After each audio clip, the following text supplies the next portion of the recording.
In this demo, I will build a recurring newsletter email in DynamicMail, connect it to a small demo API response, preview the populated newsletter, send it once through the real email workflow, and verify the delivered message in a sanitized customer inbox view.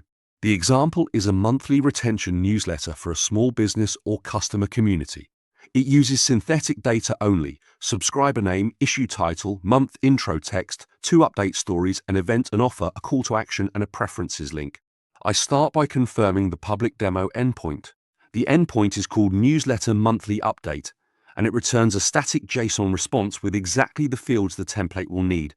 This is useful for demos because the response is predictable, but the same pattern can connect to a CRM, e-commerce platform, event system, membership app, or any internal API.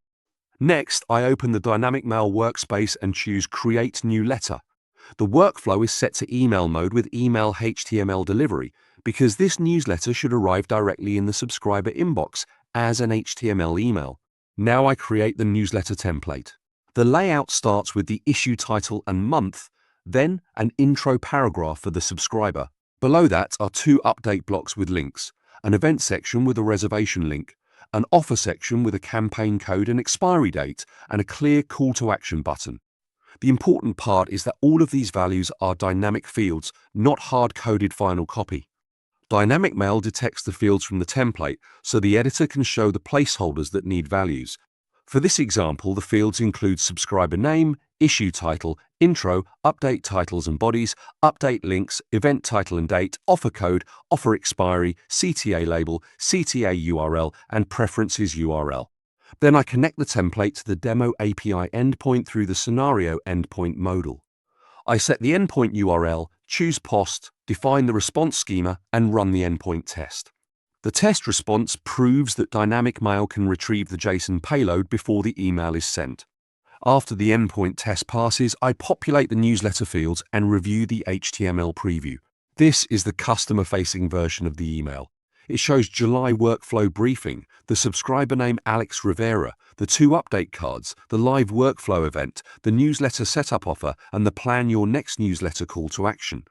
For the send step, the recording uses the real DynamicMail HTML email path, but it is guarded to one recipient only, aivars@roadbird.com. The network guard blocks any other recipient, so this demo cannot accidentally send to a customer list.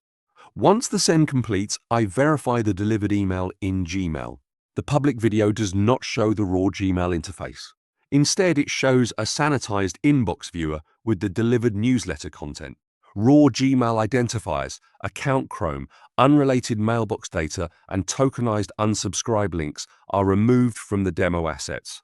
This is the full newsletter loop in DynamicMail.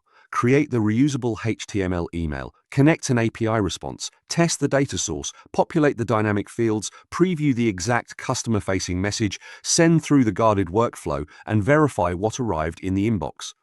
For recurring editorial marketing and customer retention emails, this gives teams a structured way to keep newsletters consistent while still generating fresh, personalized content from their own data sources.